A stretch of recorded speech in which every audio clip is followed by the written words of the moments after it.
Roy and his family just moved into an old abandoned house, said to be spooky.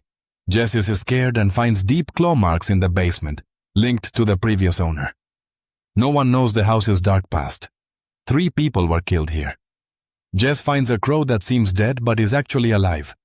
Meanwhile, Denise, who was cleaning the house, experienced something strange.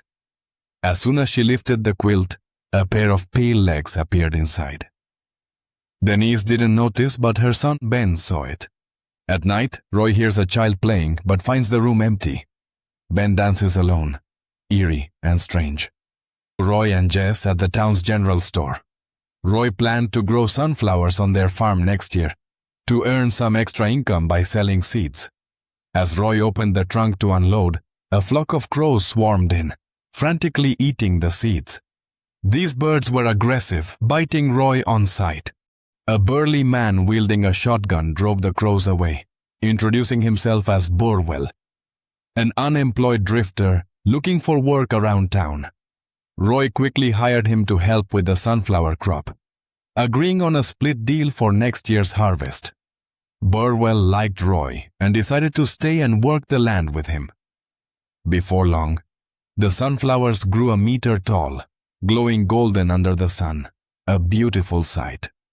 But the old house opposite still radiated an evil vibe. Inside, Ben saw a ghostly figure with a pale face climbing on the roof from the iron ladle.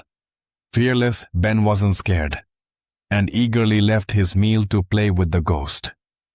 Following the shadow, Ben reached the basement door and tried to open it.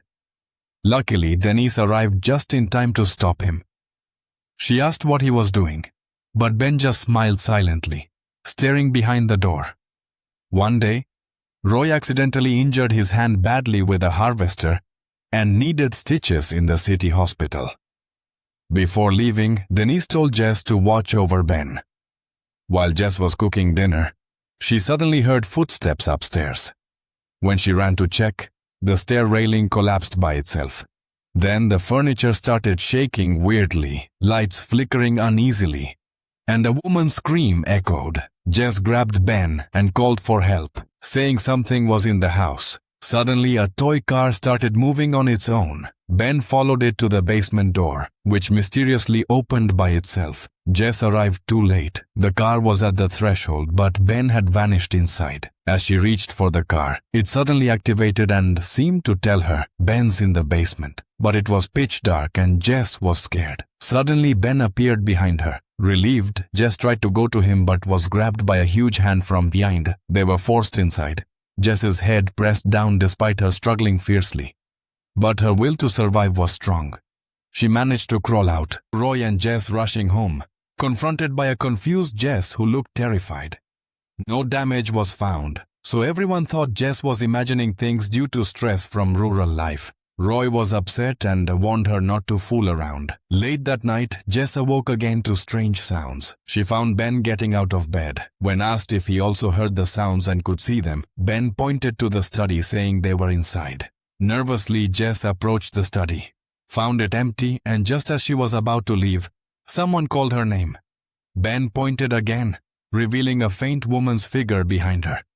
Jess felt a chill, but Ben fearlessly reached out to touch it. Jess spun around, but the woman had vanished. The next day, Jess asked her new boyfriend Bobby if he knew anything about the house, like if it was haunted. Bobby said the Rollins family moved out 10 years ago and the house had been abandoned since. As kids, they used to explore there in groups, sometimes hearing strange basement noises but too scared to go down.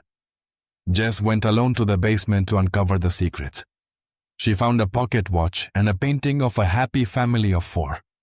Suddenly, several big hands reached out trying to drag Jess into the darkness. She broke free and ran upstairs, seeing a little boy standing in the sunflower field.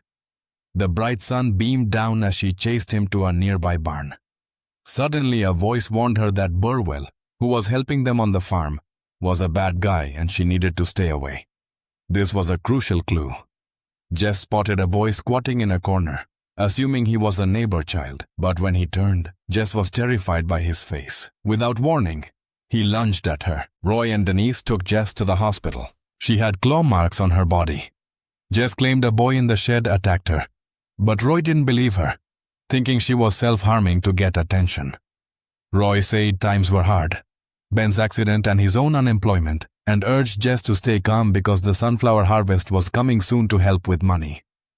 Jess angrily went home and the pocket watch on the table opened by itself, revealing a photo of a very familiar woman. Jess felt she had seen her somewhere before, then she and Bobby rushed to the department store, where Jess found the woman from the photo on a newspaper-covered wall. The woman's husband was none other than Burwell, the man working on their farm. Jess had a bad feeling about this. Meanwhile, Roy thought Jess had run away and rushed out to look for her. Suddenly, Ben pointed behind Denise, but she saw no one when she looked. She asked Ben what he saw. Ben pulled a face at her, which scared Denise. As she turned, a ghostly spirit emerged from the wall. The scene cuts into Burwell working in the field. He saw a ghostly shadow. A flock of crows gathered above the house like they were being summoned. As Burwell watched, the crows swooped down, attacking him relentlessly. When he woke, seeing his own blood, memories flashed back. He was the original owner of the house and a gambler with dissociative identity disorder. In a fit of rage, he murdered his 2 sons and wife. Consumed by darkness, Burwell mistook Denise for his wife and slapped her hard. Denise, ignoring the pain, grabbed Ben and hid in a room. Jess and Bobby raced back home, but as they walked down the hall, a pitchfork stabbed them from the wall. They ran downstairs, but Jess insisted on rescuing Ben. As they talked, Bobby was knocked out by Burwell. Jess hid in the basement and found a desperate, out-of-control Denise, finally believing Jess. As Burwell tried to break in, Jess smashed a light and blocked the window with boxes, plunging the room into darkness. When Burwell opened the door, he found nothing but darkness and no sign of them. Soon Burwell ripped open the ceiling, letting sunlight in. Just then Roy got home. Bobby told him they were in the basement and urged him to hurry. Jess heard Roy's voice and stood up. Distracted, Roy got stabbed in the back by Burwell. Seeing Roy wounded, Jess grabbed a shovel and Denise came to help, but they were no match. As Burwell tried stabbing Jess with a fork, a mass of mud came alive and grabbed him. It was his wife and children. With a scream from Burwell, the ground finally calmed. The movie ends here.